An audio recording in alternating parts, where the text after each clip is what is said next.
And he'll give it here to his running back. Oh, he's got a little daylight.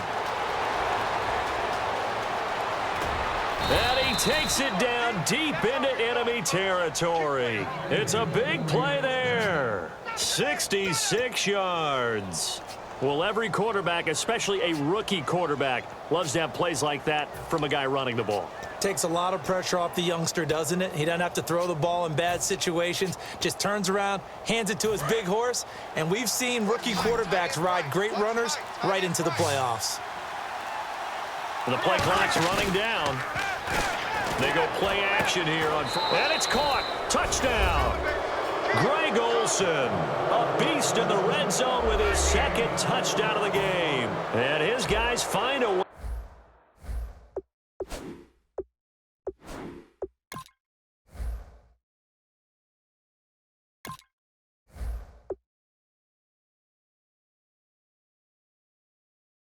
to stretch that lead. And the lead is now 24.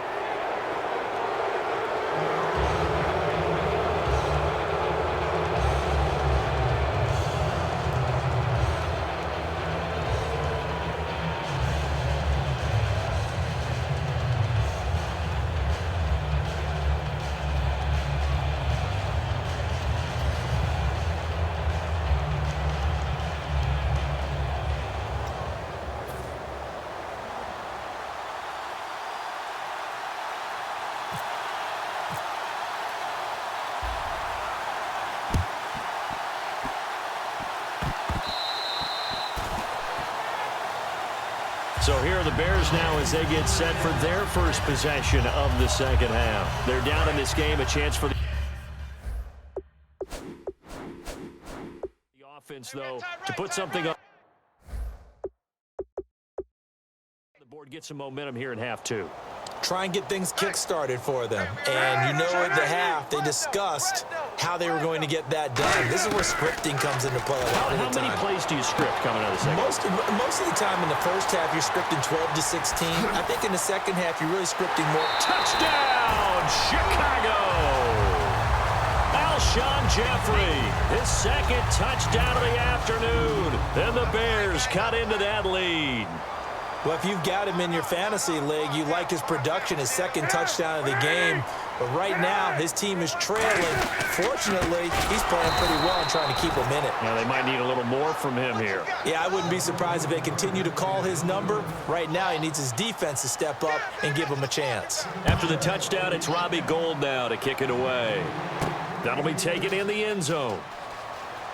And he's going to be out of bounds here on the return at his own 2-yard line. And here now the offense heading back out there. And they were able to punch it in the end zone last time. They'll be looking to do that again here for the defense. Obviously, they'll be looking to stop them from punching it back in the end zone. It always is punch-counter-punch, isn't it? And which team has the advantage? Well, let's just go back. Last time on offense, they rolled downfield, get into a good rhythm.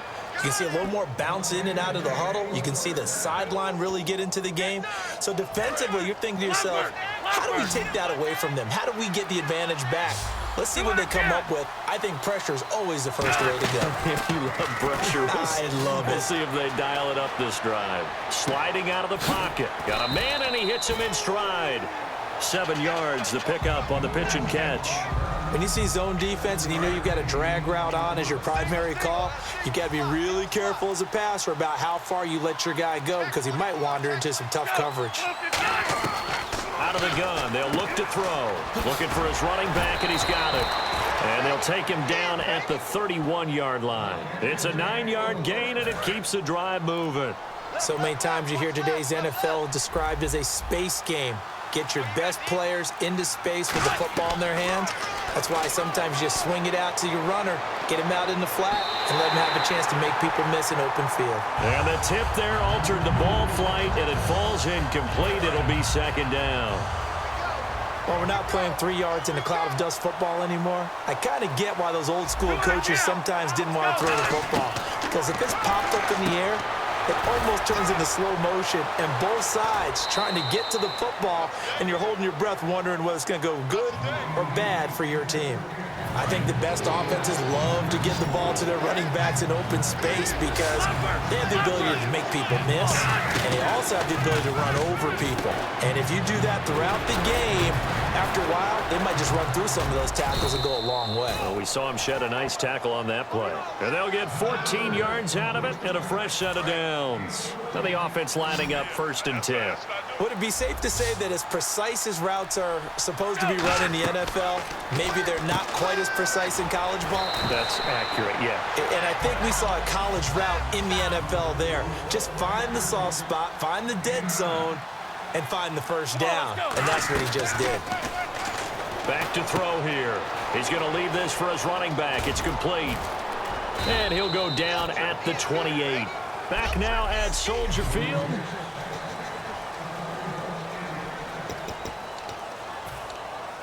And the 8th play on this drive coming up.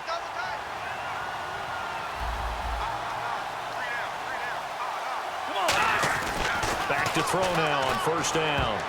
And that'll be incomplete. Jordan Reed was the intended target. That'll bring up 2nd down. Well, Brandon, all receivers are trying to make sure that the defender thinks they're going to the middle of the field when they're running the out cut. On that play, didn't get it done very well because that one was batted down. They'll come out in the pistol. He'll try again with the arm here on 2nd down. Now they go screen. It's complete. It's a loss of 2, now 3rd down. So now at 3rd and 12 with an extra defender here in the secondary, a nickel look. Looking to throw. They'll try and set up the screen. It's complete. And they do stop him, but he takes it all the way to the 2. That one goes for 29 yards on 3rd down.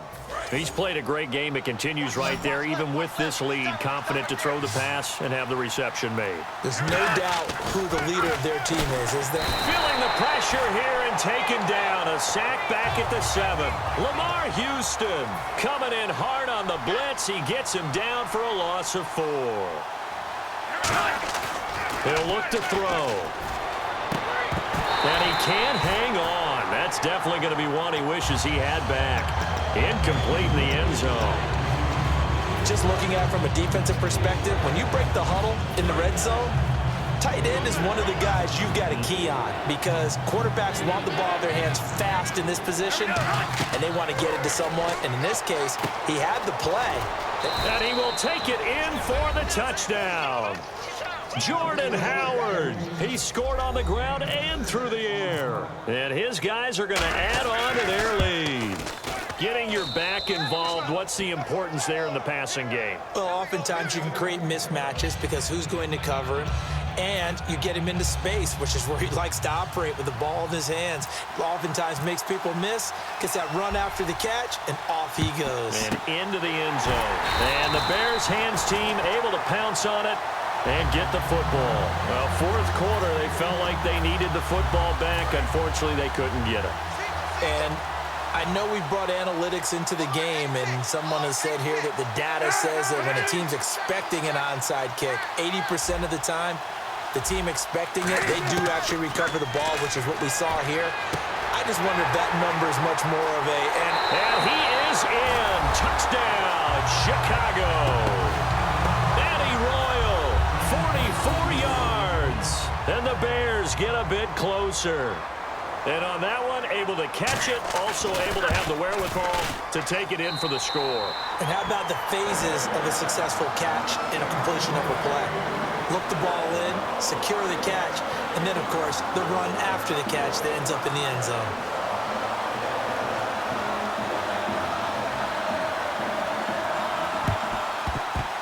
Oh, did the Bears get it? They did. Chicago football.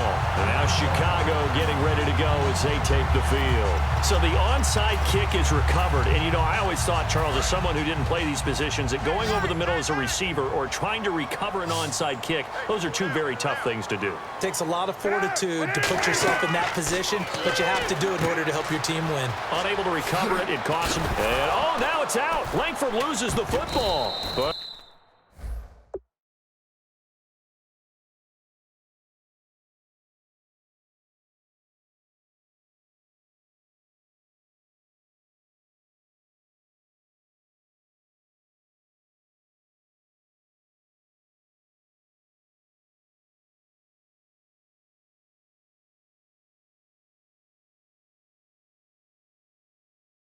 The Bears look to get this one back, and indeed they did. So they'll keep possession.